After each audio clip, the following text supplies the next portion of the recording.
Olivier Sadran, bonjour. Bonjour. Alors, votre joueur de foot préféré, votre idole d'enfance, de jeunesse, c'était qui? Faites-moi rêver un peu.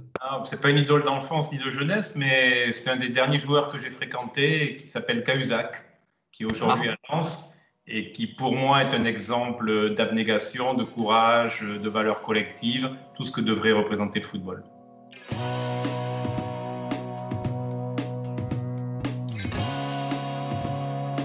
Bonjour à tous et bienvenue au Talk Décideur du Figaro en visio. Et toujours, évidemment, la crise sanitaire interminable n'est pas finie. Et donc aujourd'hui, sur mon écran et sur le vôtre, j'ai le bonheur d'avoir Olivier Sadran, fondateur de la société New Rest, et qui a été aussi pendant 20 ans, jusqu'à très récemment d'ailleurs, le président du TFC, le Toulouse Football Club. Vous avez évoqué dans une interview à l'équipe, Olivier Sadran, les similitudes qu'il peut y avoir entre la progression d'une entreprise et celle d'un club de football. Est-ce que ces deux mondes, pendant toute votre carrière, vous ont guidé dans vos choix, dans vos intuitions? Est-ce qu'il y a des similitudes, des passerelles comme ça que vous avez découvert?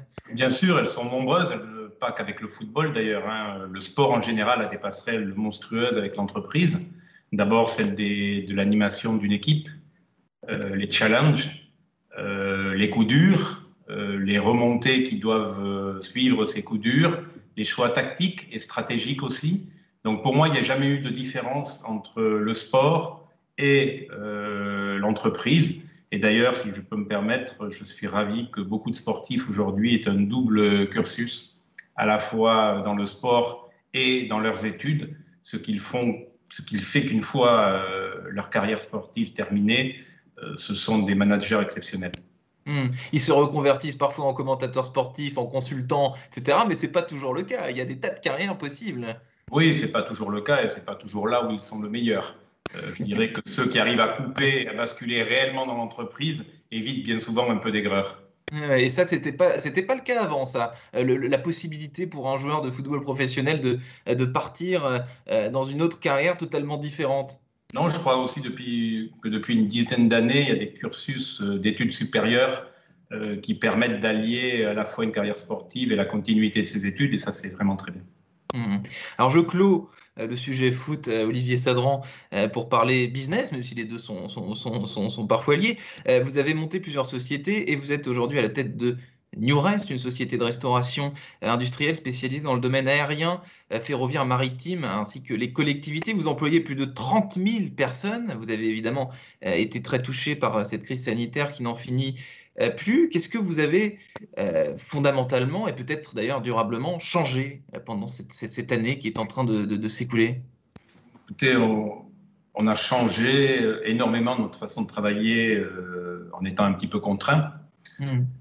Ce qui est certain, c'est que ça nous permet de nous réinventer.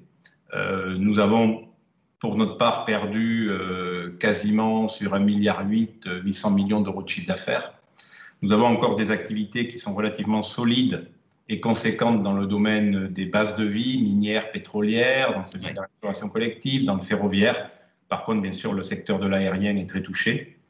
Euh, Qu'est-ce que ça a pour conséquence? Ben, ça vient quand même valider une culture financière très prudente, puisque Ouais. nous n'avions pas de dette avant la crise et nous n'avons toujours pas de dette.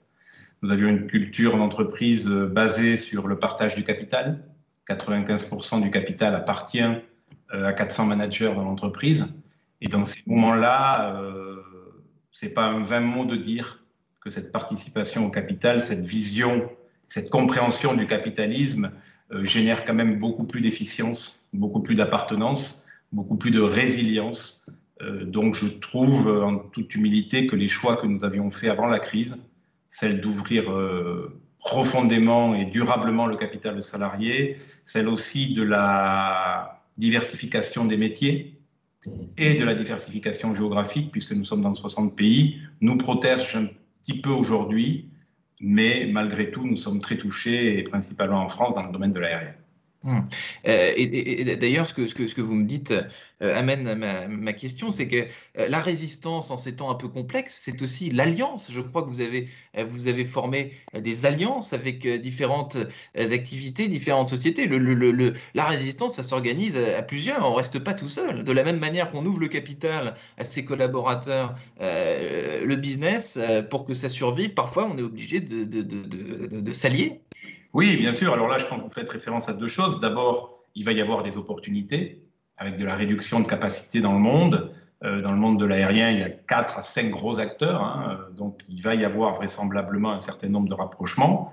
Et puis une alliance qui, elle, est plus une alliance de circonstances, dans le cadre de ce qu'il est permis légalement de faire, qui est la création d'un syndicat avec Cerver. En fait, c'est très très simple. En quelques mots, nos métiers ne sont exercés en France que par deux entreprises, Newrest et Cerver. Hum. Nous employons à tous les deux 6000 personnes. Nous n'avons jamais été fermés, mais nous réalisons aujourd'hui entre 10 et 15% de notre chiffre d'affaires. Et donc, de fait, nous avons été un petit peu oubliés, ce qui n'est plus tout à fait le cas aujourd'hui, par les différentes mesures étatiques, puisque ces mesures, pour faire simple, étaient plutôt les entreprises administrativement fermées et puis celles qui ne le sont pas. Il faut savoir que si jamais Newrest ou Cerver devaient cesser leur activité, les avions de compagnies françaises ne pourraient plus décoller. Notre métier est un métier indispensable à la continuité opérationnelle et sécuritaire d'une compagnie aérienne et d'un vol. Donc voilà, on a été, je crois, entendu, on a été dans un premier temps classé dans les entreprises S1 et S1 prime.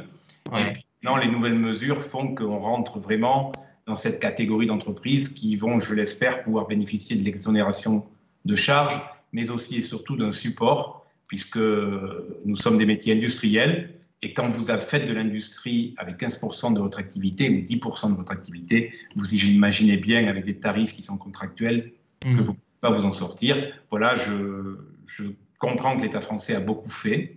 Nous étions un peu oubliés, ce qui est bien normal. Nous ne sommes que deux à faire ce métier-là. Je pense que c'est en place d'être résolu et on a eu une très très bonne écoute à la fois au ministère du Travail et au ministère à Bercy.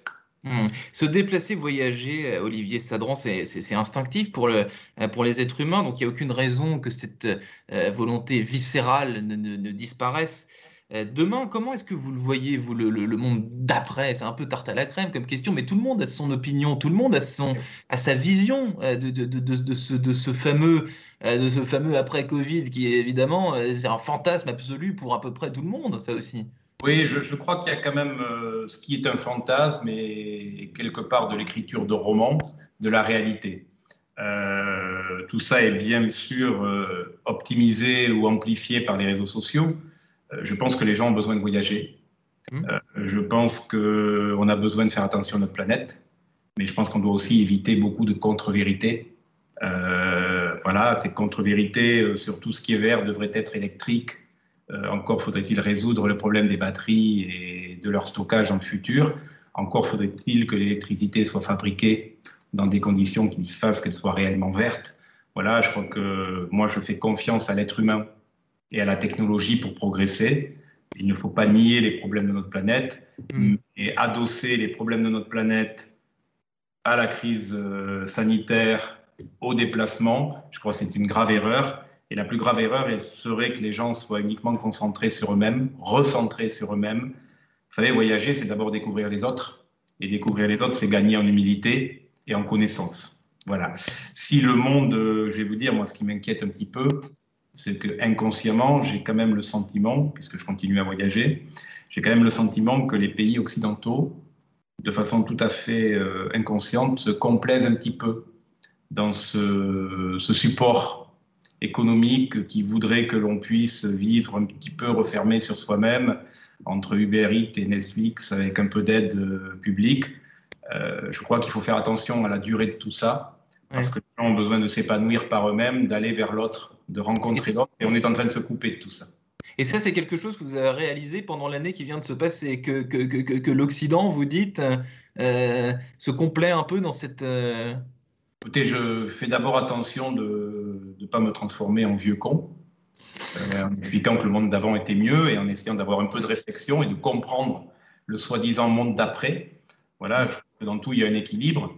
Ce dont je suis intimement convaincu, c'est que c'est l'échange intergénérationnel, internationalité, la coordination d'un travail commun au-delà des frontières qui coupe aux visées nationalistes et qui empêche les gens de se refermer sur eux-mêmes. Voilà. Je ne voudrais pas que le monde d'après, encore une fois, je vous le répète, soit uniquement fait de gens posés sur un canapé entre Netflix et Uber Eats. Ça serait assez triste, mais j'ai tout à fait confiance dans la capacité de rebond de notre civilisation. Mais c'est vrai que la limite est assez difficile à percevoir aujourd'hui. Dernière question, j'ai commencé cette interview en parlant de foot, mais il y a un autre sport qui vous tient à cœur, j'imagine, c'est la voile, puisque vous sponsorisez le skipper Fabrice Amadeo, qui malheureusement n'a pas pu finir son Vendée Globe. Encore une fois, le sport et le business, chez vous, c'est viscéral, ça aussi. Alors, ma passion du sport, elle est pour tous les sports. Voilà, je considère que le sport est l'essence même de la vie, de la performance, de l'efficience. Je regrette qu'il soit plus mis en avant chez les anglo-saxons que chez les Français et qu'il devrait faire partie d'un cursus de formation et de notre jeunesse. Voilà. Ceci étant dit, Fabrice Amadeo avait réussi un extraordinaire Vendée Globe, un premier Vendée Globe. Le second a été plus compliqué, alors que l'ambition sportive était plus forte, mais le second avait aussi des vocations plus humanistes. Avec la volonté de collecter un certain nombre de données. Les choses ne se sont pas bien passées, ça n'enlève rien à la qualité de l'homme et ça n'enlève rien non plus à cette aventure Vendée Globe qui, pour moi, avec l'alpinisme, reste les deux dernières aventures absolument exceptionnelles en matière de sport et de capacité humaine. Olivier Sadran, merci infiniment d'avoir répondu à mes questions, même à distance. Vous me disiez en off tout à l'heure, un bon studio, c'est quand même mieux, mais on fait avec l'époque, on fait avec les moyens modernes aussi. Il y a beaucoup de gens qui utilisent aujourd'hui au quotidien ces solutions high-tech, Teams, etc., pour rester en contact professionnellement ou d'ailleurs même dans un contexte plus personnel. Merci infiniment d'avoir répondu à mes questions pour le Talk Designer. Le monde de demain soit un mixte entre le vrai studio et le Teams. Voilà. Exactement. Merci infiniment. Merci à vous. Bonne journée. À très bientôt.